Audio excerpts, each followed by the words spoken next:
I really like these types of problems.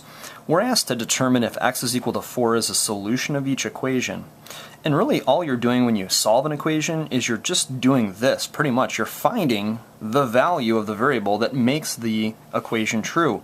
So before we even try to solve or do any of those things, a good idea is to see if you can tell if a given value, in this case x is 4, is a solution of each equation. Big idea here is if that value makes the statement true or balances the equation so that the left side has the same value as the right side, then it is a solution. If it doesn't, then it's not. So let's take a look at A, and we'll take 4 and we'll substitute it in for x, and we'll see if we get a true statement. The equal sign is very powerful in mathematics, and an equal sign is not an operator. It doesn't tell you to do anything. It is a very strong statement that the left expression has the same value as the right expression.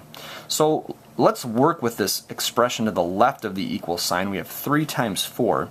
Last time I checked, 3 times 4 happens to be 12.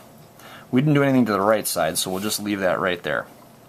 When you simplify each expression on each side of the equal sign, you hope to end up with a value that is the same as the other value. It has to be exactly the same. It can't be close, or it can't be, if this was a negative 12, then that wouldn't work. However, when x is 4, that is the solution to this equation. It balances the left and the right side out. You can see that they have exactly the same value. So maybe you want to write down something like, yes, the x is equal to 4 is a solution to this equation. We work on the one on the right, B here, the one in the middle, I should say. Let's see what happens when we substitute 4 in for x. Again, the overall instructions for these say that x is 4, and we're just looking at these to see if we get something that is equivalent or equal on the left and the right. We can see here that we don't need to do anything to the right side of the equal sign. This expression is just 10. But the expression over here, we do need to simplify this expression. We've got multiplication and addition. Going back to our order of operations, we know that we should do this 2 times 4 first, which is 8. And then we've got plus 4, and that supposedly is equal to 10. 8 plus 4 is 12. And then we still have 10 on the right-hand side. So the only question we have now is 12 exactly the same as 10? And the answer is no, it definitely is not. So when x is 4, it doesn't balance the equation out, so we could answer with no. X is equal to 4 is definitely not a solution. It does not balance the equation out. On the right-hand side, we've got part C here. And part C, we're going to do the exact same thing we did before. We've got multiplication here, so we definitely need to indicate that. I like to use parentheses when I substitute.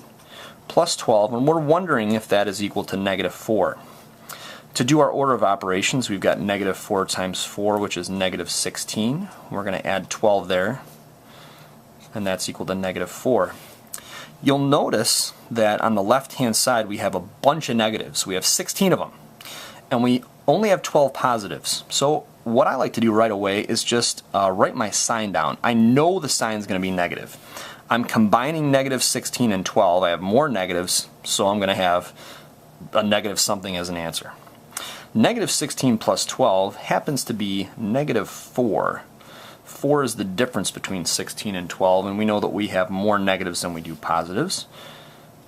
So if we take a look at this, the ending statement here, negative 4 is the same as negative 4. And that's true. Or negative 4 has the exact same value as negative 4. And that's true. If this was positive and that was negative, this would not work. The x is equal to 4 would not be a solution, but as it stands we have exactly the same on each side, so this one would be a big old yes.